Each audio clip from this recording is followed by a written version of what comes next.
Welcome to the WebMD Health Discovered podcast. I'm Dr. John Whyte, the Chief Medical Officer for WebMD.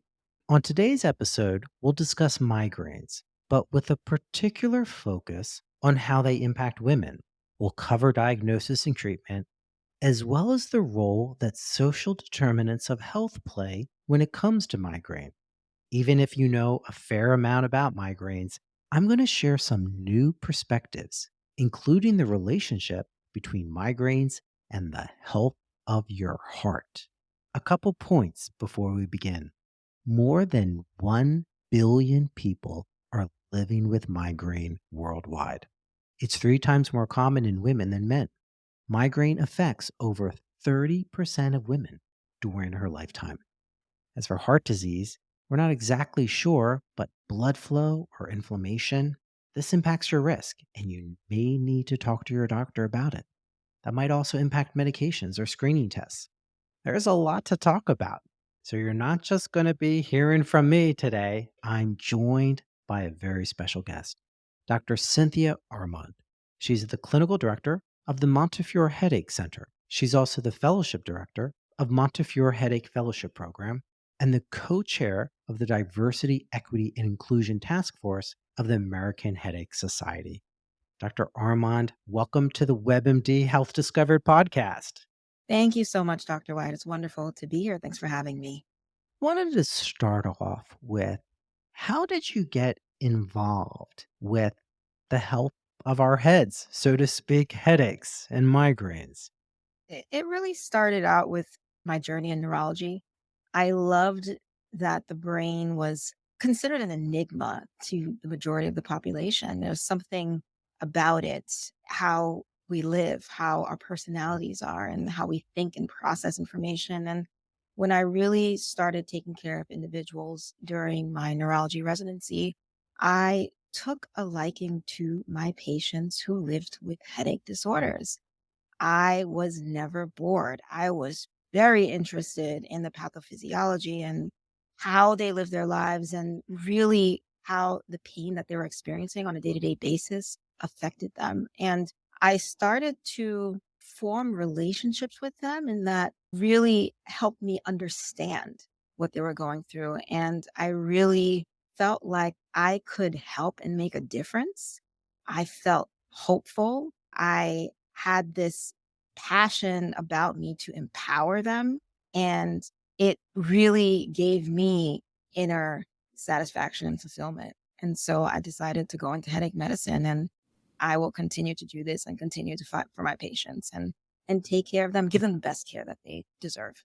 Well, that's good to know, and I'm glad you're here so I can pick your brain. I've been waiting to use that. No pun Love intended. it. I love that. I Yeah. love that. But I want to start off with talking about issues of diversity, inclusion. We do know that there are these differences in the incidence of migraine. Typically, we talk about them in terms of sex or gender, but it's also impacted by race and ethnicity.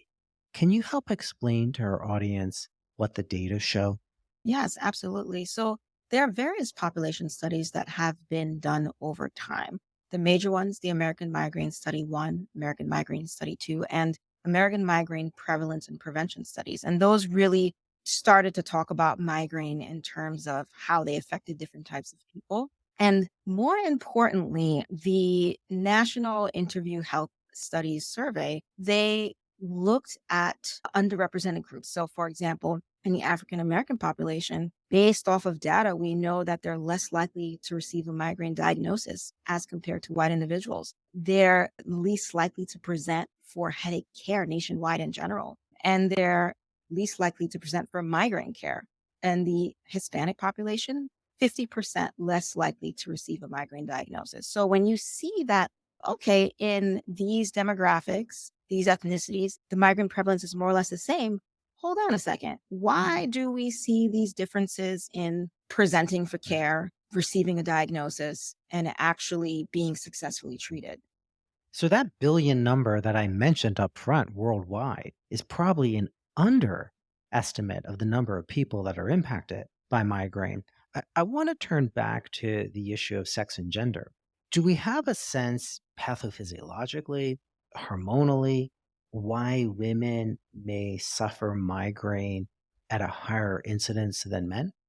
When I think about answering that question, I think about the American Migraine Prevalence and Prevention Study. And through that data, we know that prior to puberty, actually boys are more affected than girls. And as individuals get older, there is an increase in migraine prevalence in both men and women as they get older. But what happens in women, it increases at a rapid rate. So post puberty, you see that there's a higher prevalence of migraine in women as opposed to men. And when you look at the studies, especially with the medications that are coming out, you'll see the demographics show there are more women in many of these studies than men. So, based off of those points, we do know that yes, hormones can impact migraine. There is something called menstrually related migraine, where we believe that a drop of estrogen levels can actually trigger a migraine attack, but also who is not presenting. For example, in my office, I have more women sitting in a chair waiting to be seen than men. When the men come in, they bring their partners, and the partner is telling me the history. So, is there something more to just the epidemiology that we're seeing? We do know that there's a biological basis, but what else? What else are we not catching as part of that whole story to explain all the demographics that we are picking up in these studies? But Dr. Arman, I have to tell you as an internist, those men that came in with their spouse and partner for migraines, it's the same in terms of heart disease and diabetes and everything else. If you want information, you ask the partner for a lot of men that come in. Let's take a step back and remind our audience what we're talking about because a lot of people have headaches. It's one of the most common presentations to the doctor's office. So remind our listeners, what are we talking about when we say a headache is a migraine? It's essentially a neurologic disease. It's a neurologic disease in which the nerves are hyperactive and it's being presented as a headache, but also other symptoms that are associated with it. So when we talk about migraine, we talk about, yes, pain in the head is a predominant feature. However, there are other features that can occur with it and also can predominate as well. So, for example, someone with a migraine classically can be described as a throbbing pain of the head, can be on one side or the other, but there's also associated nausea or vomiting. There is something called photophobia, which is sensitivity to light. There's phonophobia, which is sensitivity to sound. And these individuals are classically debilitated. These symptoms occur, and these individuals are less likely to be productive and able to function at normal capacity. And when we think about a migraine attack, it's much more than just that because it's literally an event, right? So we talk about it in different phases. So the first phase is the prodrome, which is basically the beginnings of what's happening, what's emerging, and what's coming. So someone can feel like they're tired and fatigued. They start yawning. And these are just a couple of symptoms that can happen. And it's mapped out in the brain actually through different studies. Then after the prodrome, many people, not all individuals with migraine, can experience something called an aura. And the aura is a transient neurologic symptom, and it's reversible, it's short lived, and basically, classically, can be seeing something shimmering in the visual field, starts on one side, moves across, and moves to the other, and then it's gone. Or it can be numbness on one side of the body, weakness on one side of the body, difficulty talking. And then after that, if it does occur, then comes the pain phase, which is that classic throbbing, severe pain that can be debilitating. And then after that, it's the post-stroke, which a lot of my patients like to describe as feeling the hangover. Your brain is recovering from this hyper excitability that just occurred. And so it's an event. That's what it is. It's not just a pain in the head. That's just that. You can work through it, go about your business. It's an event of many symptoms that occur with it that make it this neurologic disease that should be managed as such as any other disease Yeah, is heart managed. disease, diabetes, high blood pressure. That's a great distinction you've made. How do we diagnose it? Do I need to get a CT scan? Do I need an MRI? What's the process for diagnosis? So, the process of migraine diagnosis is clinical. It's classically a clinical diagnosis. You come to your doctor's office, you really talk about your experience, you talk about any type of pain that you're having, any type of symptom. A lot of patients leave out some symptoms. So, I spend a lot of my time asking. I usually ask for those because many times my patients always start with this. I'm not sure if this is related, but I have some tingling in my arm with the headache. Is I don't know if it's related, but I just want to throw it out there. I love when they do that because it's probably related, right? This hyperactivity. So really it's a clinical diagnosis. We do use the International Classification of Headache Disorders, which shows a diagnostic criteria for many headache types, migraine being one of them. And you need to meet a certain criteria for that clinically in order to make a diagnosis.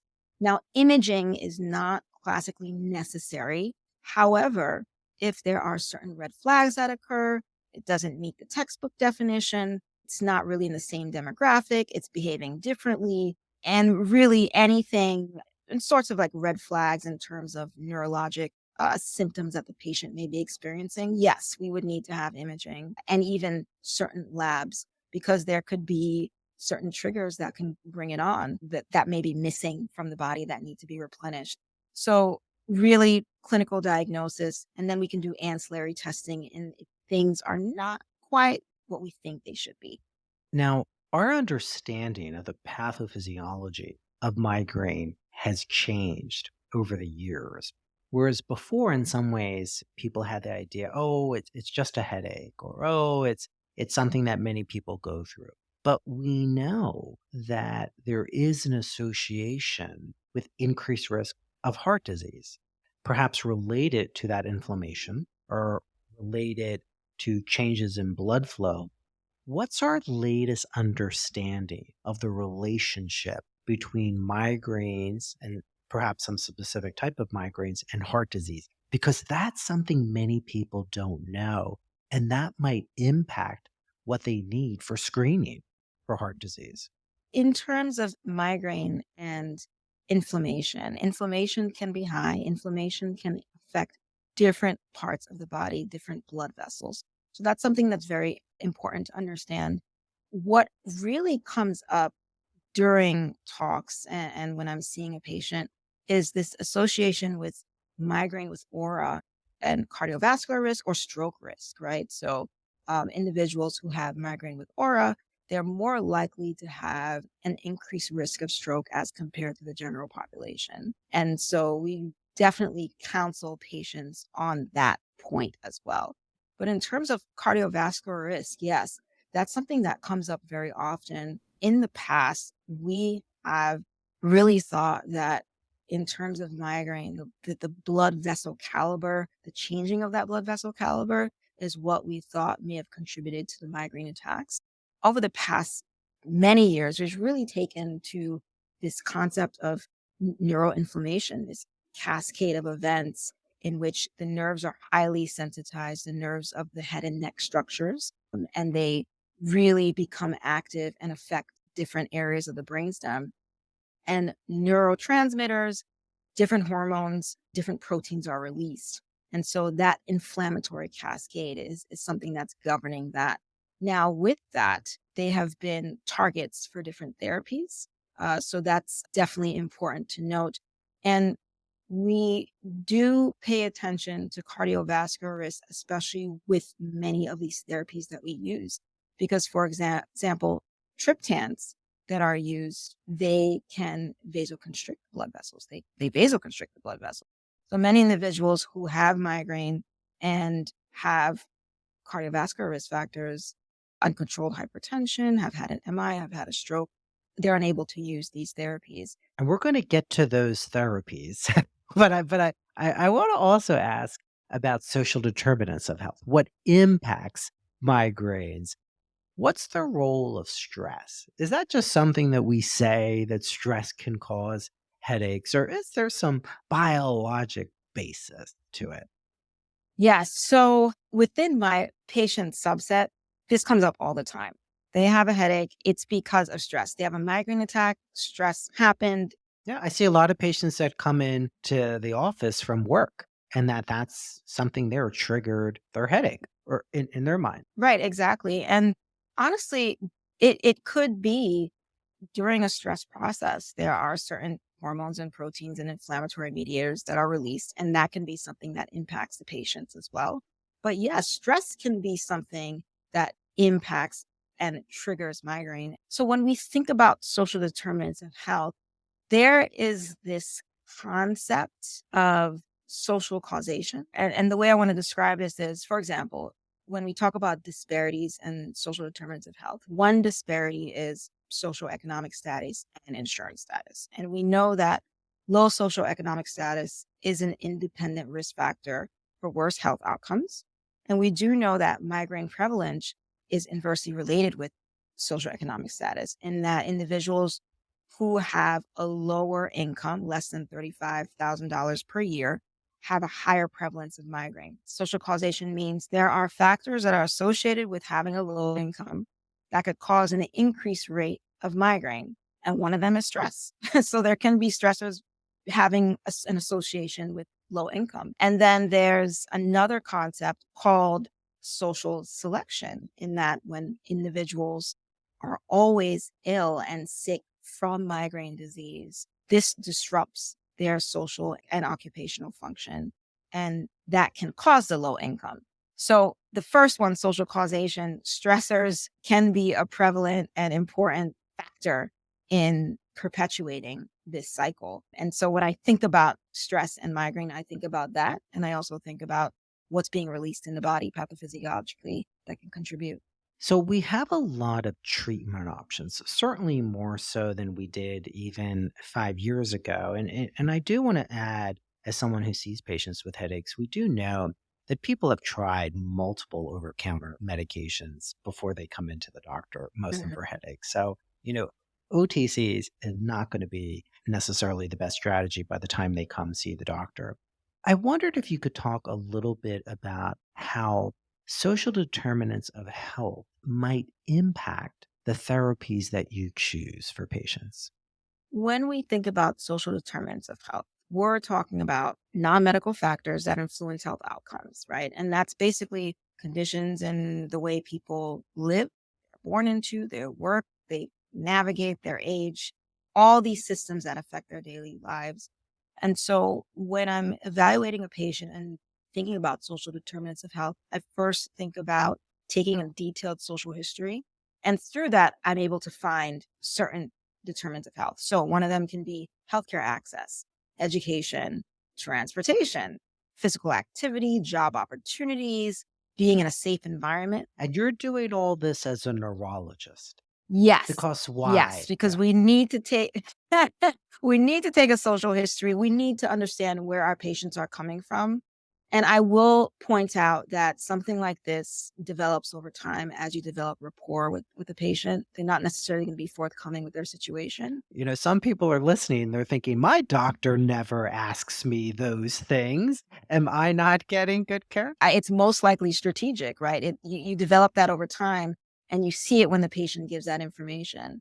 So how I tailor therapies, if I have someone who most likely cannot afford, for example, a device therapy of migraine. A lot of them are not accepted by insurance or not covered by insurance. I'm not going to offer them a $500 device therapy as a holistic means of treating migraine.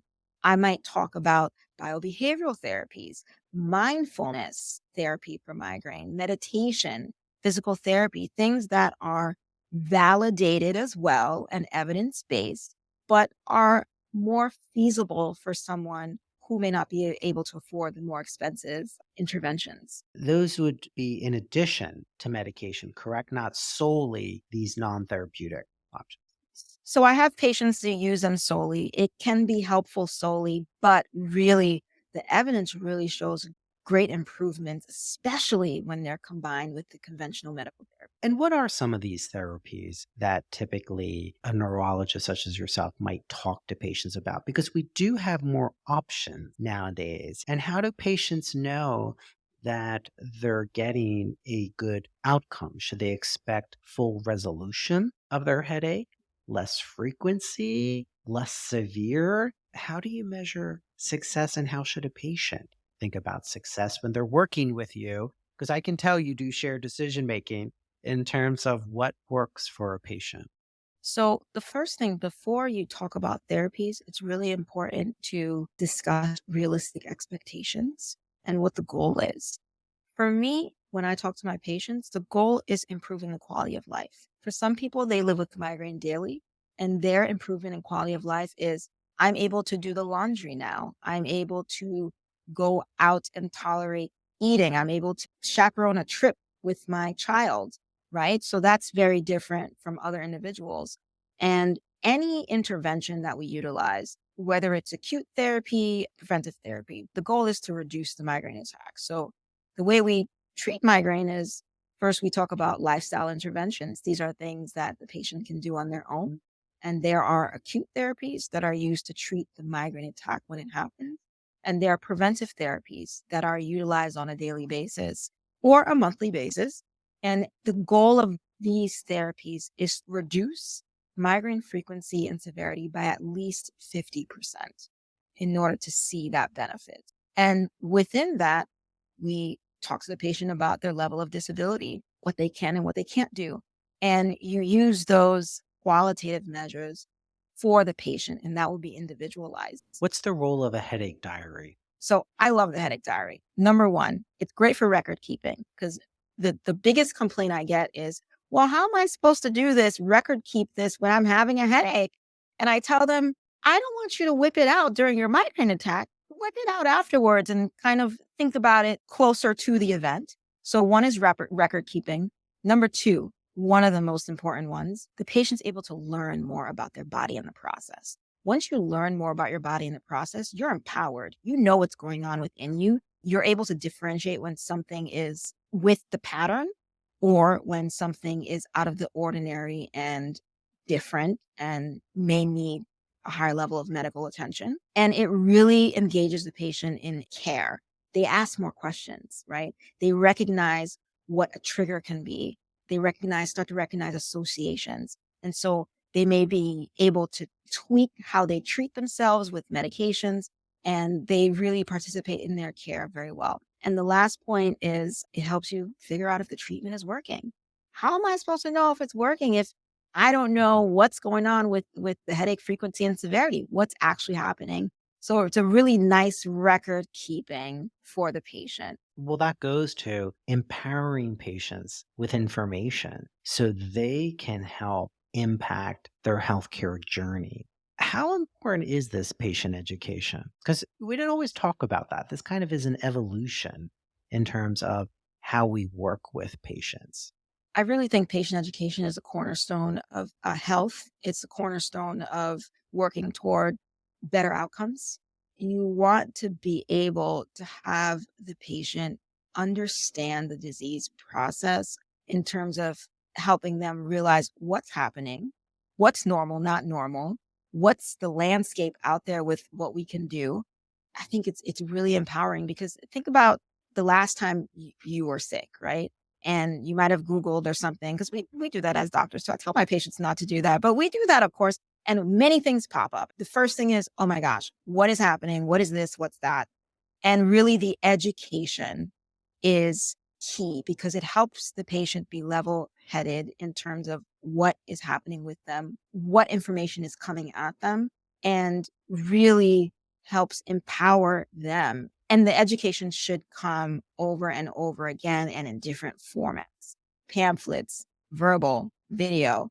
And I think it really helps them immerse into the care process. Dr. Cynthia Armand, thanks for taking time today. It was a pleasure speaking with you. Thank you so much, Dr. White. It was such a delight. My conversation with Dr. Armand was an exploration into the social determinants of health and how this can impact our experience with migraine. We also spoke about the connection between cardiovascular health, strokes, and migraine, as well as lifestyle practices that those impacted by migraine can incorporate into their daily lives to perhaps alleviate symptoms and improve their quality of care. My next guest will join me for a conversation about the impact migraine has on women, especially during the reproductive years. I'm delighted to be joined by Dr. Addie Peretz, a board certified neurologist and a clinical assistant professor of neurology and neurological sciences at Stanford University. Welcome to the WebMD Health Discovered podcast. Thanks for joining me. Thank you so much for having me. I'm really grateful to get to talk with you about women and migraine. This is a great topic and happy to follow Dr. Armand's discussion. Well, I started off with asking her how she got involved in migraine treatment. I'm always fascinated by how people chose a particular area to focus on. So, Dr. Peretz, what made you decide, I'm interested in headaches, particularly in women? In my journey to become a doctor, I was very interested in women's health, ended up finding neurology to be the area that I was most passionate about, and was able to circle back to this interest in women's health through headache. As you probably well know, migraine is a disorder that predominantly impacts women. So my patient population is predominantly women, a lot of them in childbearing years and time in their lives when they can't afford to be missing work or missing childcare because of headaches. And I get to help in those very important moments. So it's really nice to be able to do that through headache. And I also get to do that in building a women's neurology program at Stanford, which is a really exciting opportunity that we're exploring here. We would have been talking about this 10 years ago, would we? This appreciation of how diagnoses may differ or treatment may differ based on sex and gender. Do you agree with that? Absolutely. I think we are entering a time when we're really understanding that sex and gender have a very particular influence on the manifestation of diseases, whether neurologic or not. And I have the pleasure of getting to focus on that in neurology and helping to have more personalized care in that way. Well, let's jump into migraines. And what's the role of hormones? So we see these sex and gender differences, but can you help explain to our audience how the incidence, the number of cases may differ across that reproductive cycle for women? A great question. So, if we look broadly at epidemiology, we see that migraine, again, more common in women than men. It affects 1 in 5 women. And then when we look at how migraine occurs over the course of a woman's life, it starts rising. The incidence starts rising in menarche, kind of peaks around childbearing years and starts to decrease as you enter menopause. And so during those times of great hormonal fluctuations with menstruation every month, and with perimenopause, we notice an increase or a worsening of migraine. And so hormones are one of the factors that plays an important role. So when we can personalize medicine to those hormonal epics, it can be really helpful. What might be the other factors that are relating to why we see a greater increase in women? We know it's not just hormones, because otherwise men then wouldn't really have migraines much at all. But there are some other factors as well. That's a really great question. And I think what I can speak to is more the kind of migraine manifestations. I don't think we fully understand the breadth and depth of the influence of sex and gender on migraine. And I agree with you, it's not just hormones. But women do experience increased comorbid disorders with migraine, such as depression and anxiety. They have increased side effects from medications. They have an increased risk for chronification of migraine. And I don't think we fully understand why that is. Do we see differences in time of the month, given that menstruation is typically a monthly cycle? Are there differences when women may experience headaches? Absolutely. And I'm glad you asked that because I think for many women, they experience worsening oftentimes around menstruation, but they don't necessarily know to articulate that or they just assume it's par for the course. And it is, but these migraine attacks are more intense, more severe, longer lasting, more refractory to treatment. We'll see women who experience migraine just around their period, either before, during, or sort of shortly after, and then into their menstrual period. And also, we'll see it sometimes at ovulation. And in fact, the International Classification of Headache Disorders, which is our book of headache diagnoses, includes specific diagnoses for menstrually associated migraine. Well, how might that impact how women then talk to their physician about it? Should they be more concerned if it occurs at those ends of the cycle that may not be typical?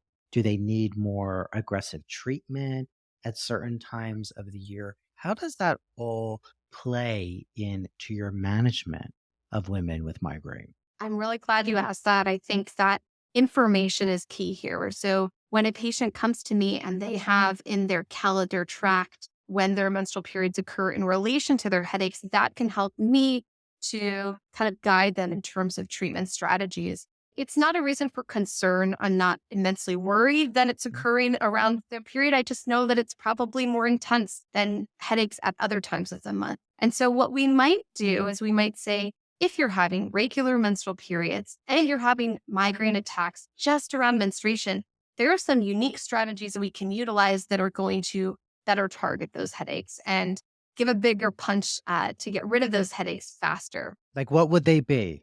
Because everyone's wondering now. Okay, what, Dr. Peretz, what are they? What are they? So, pulse prophylaxis is one of the strategies. Usually in the migraine world, we want to be really careful about how often you use rescue medications. We want to avoid developing a condition called medication overuse headache. But if you have headaches that are mostly concentrated around your menstrual period and it's pretty predictable, what a patient can do is use rescue medications as a preventive. So you take a rescue medication twice a day, every day, starting 1 or 2 days before you expect the headache, and then into the next 3 to 5 consecutive days. And it's using our rescue medications in a way that we don't do outside of this particular condition.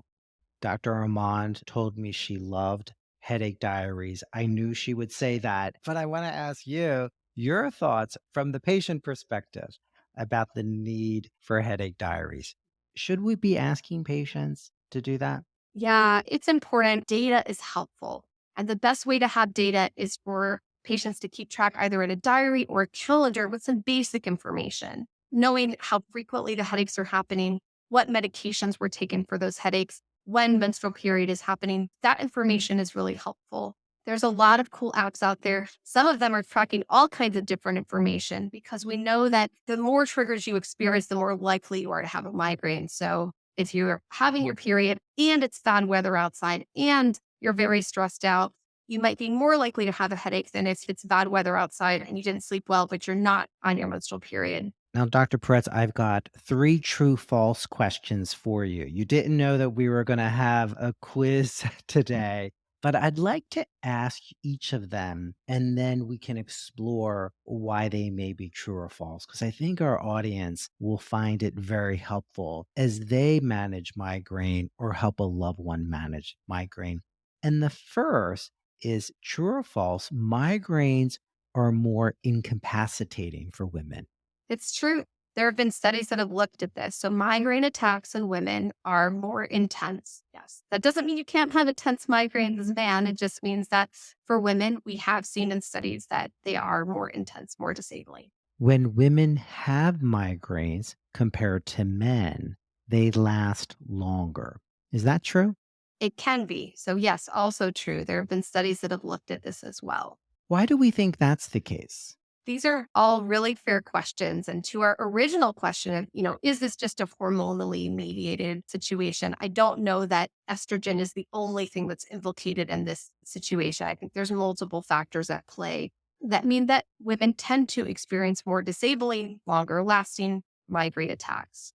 And my last true false is in women, migraine are more refractory to treatment, meaning they're harder to treat for our listeners that aren't familiar with some of the medical parlance we use at times. We'll go 3 for 3, true again. This is another situation in which it's not that men don't experience refractory migraine attacks, but studies have shown that women tend to be more likely to experience migraine attacks that are refractory to treatment. And we see this oftentimes around these periods of bigger hormonal fluctuation, perimenopause, monthly menstrual periods. Well, this is what I find is fascinating in terms of migraine treatment because, even as an internist, which I am, we always have to be careful about medications that we use for women who are pregnant or who want to become pregnant.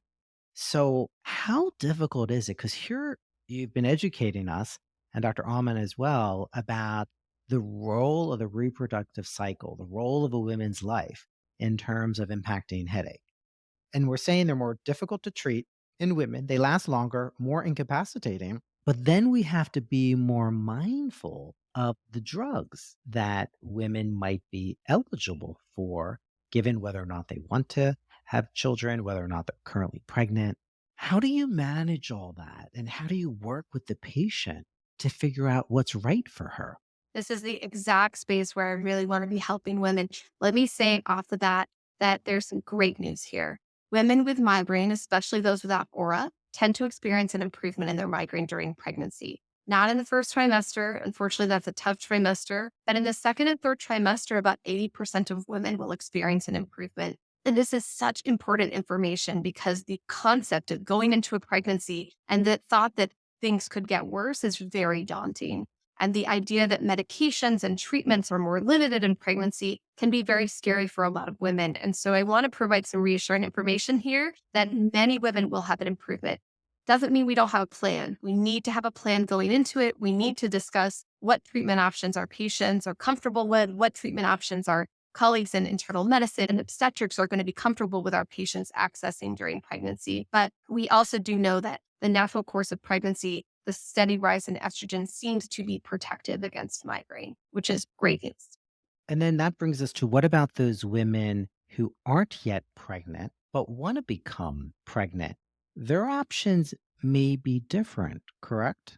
Absolutely. It is my preference to try to have these conversations with my patients before pregnancy because I want to think about a plan of action for when they're pregnant and as they're trying to conceive. And you bring up a good point that there are a lot of treatments that we have that are available in the migraine world, which is phenomenal, that are not ideal in pregnancy. There's really a lack of great data about the safety of most treatments in pregnancy, and that's outside of neurology as well. That's everything. Everywhere, it's a big problem, and it's something that we all need to work on as a medical community to better advocate for and treat our patients during pregnancy. What I like to do is sit down with my patients and go through what's working well for them pre-pregnancy and think about the data that we do have about those treatments and whether or not we need to change them. There are certain treatments that I do strongly recommend coming off of prior to pregnancy. And depending on what kind of medication it is, we may have to think about taking it off months in advance. It depends on the half-life of the medication. And some of our newer migraine medications have very long half-lives, like the CGRP monoclonal antibody antagonists. Those ones have very long half-lives of a month each. So we have to stop them ideally 5 or 6 months in advance of trying to conceive. So women should be having these discussions early on with either their primary care doctor or their neurologist. Some of these medications are typically only prescribed by neurologists in some areas of the country. What's your recommendation for listeners if they're suffering from migraines, if they have not yet seen a neurologist? Should they have a check in with one? I think it depends. There is a paucity of headache specialists and neurologists around the nation. So if your primary care physician is comfortable with helping to manage your migraine, it's fine to continue with them. There are a number of treatments out there that primary care physicians may be comfortable with, but it's also reasonable to go see a headache specialist to make sure that you are talking about the latest and greatest treatments and that it is as personalized as it can be. And primary care physicians do a lot. It's hard to be an expert in every little field. I would discuss it with your primary care physician and see what their comfort level is. How do you know you're getting the best care? Like, what's your criteria as a patient? I know we have criteria as doctors, but what should patients be thinking? Like, I should be headache free. It shouldn't be as incapacitating. Migraine is not necessarily a visible disorder, but it is the most disabling disorder affecting young women. And so I don't want to underestimate the impacts that this has. It's just not as visible. And sometimes it gets brushed aside and ignored when it shouldn't be. I wish that we had a cure for migraine. We're not there yet, but we do have treatments. And so the goal is probably not complete elimination of headaches. But my goal for my patients is that they have a great quality of life, that migraine does not interfere with their quality of life, that they are able to do what they want to do, that we have the right and safe tools in place for them to accomplish their goals. And so if they find that their headaches are a burden in their lives, that they're experiencing frequent headaches that are not responsive to the medications that they're being offered or the treatments that they're being offered. Time to rethink the strategy. You mentioned that we have a lot of options, and that has occurred in the last few years, and people may not be aware of that. Can you talk a little bit about the therapies that we have today that didn't even exist just a few years ago? This field is exploding, and it's an exciting time to be able to offer patients cutting edge and new treatments. When we think about treatments, there's different tiers of treatment, and it's helpful to think of it as a pyramid. The foundation of the pyramid is those lifestyle factors that Dr. Armand spoke to earlier. It's really important to have a regular lifestyle and to give the body stability.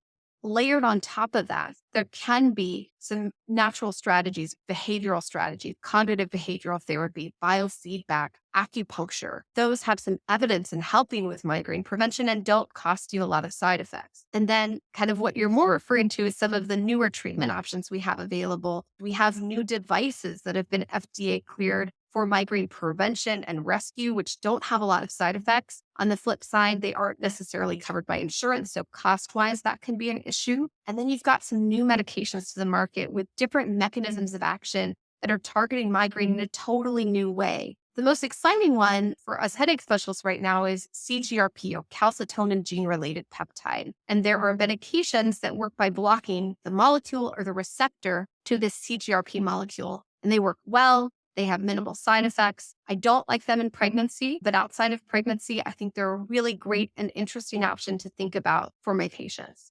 How do you get patients to take their migraine seriously? Right? Because you mentioned how it occurs throughout their life cycle. It may never go away. In their mind, they might be thinking that, or they have so many other things that they're trying to do. They're trying to perform their job well. They're trying to start a family or build a family. That's a very fair question. And I think the patients that I'm seeing in my clinic often are very disabled by migraine. We're a tertiary headache center. And so I'm seeing patients who are at this point just can't function in life as well because of the migraine burden. But I think any patient who is experiencing migraine, if it is getting in the way of what you want to be doing and what you want to be accomplishing in life, we have treatments that can address that, that can help. The other thing to remember is that sometimes it's not best to kind of wait it out and see if it's going to get worse. Sometimes it's best to treat it early on so that you can get rid of it and not have to deal with the migraine that day. Is there anything that has surprised you in the years treating women with migraine? Is it the resilience of women? Is it the commitment to get headache free? I think that those things are very fair. It is a beautiful thing to see a woman who is thinking about pregnancy and getting to kind of support them in that, and the surprise when they realize there might be options for me. There might be ways that I can help deal with this. That is really a wonderful moment to be a part of. This is not on the patient side, but one of the things that has surprised me is the ways in which we haven't been gender and sex focused when we see our patients. So I've made it a point to ask all of my patients who are of childbearing age and potential, whether or not they have family expansion plans, whether or not they're on birth control if they don't have plans, and whether or not they're sexually active. And this is not commonplace practice. It's really important that as patients, you come forward with this information to your doctor. Tell your doctor, I'm thinking about a pregnancy in the next 6 months. That may completely change the plan that your doctor has kind of tried to craft for you. And that's important information that should be factored in when you're making a plan together. That is great advice. And you really have taught us there's a biological basis as to why women may be responding differently from migraine, as well as why they may get migraine at a higher rate, and that their treatment may differ over time, particularly when they wish to become pregnant. So it's an exciting time to be involved in migraine treatment because, as you pointed out, we have a lot of new therapies. Well, I'd like to thank both of my guests for being with us today. And thank you for listening. Please take a moment to follow, rate, and review this podcast on your favorite listening platform. This is Dr. John Whyte for the WebMD Health Discovered podcast.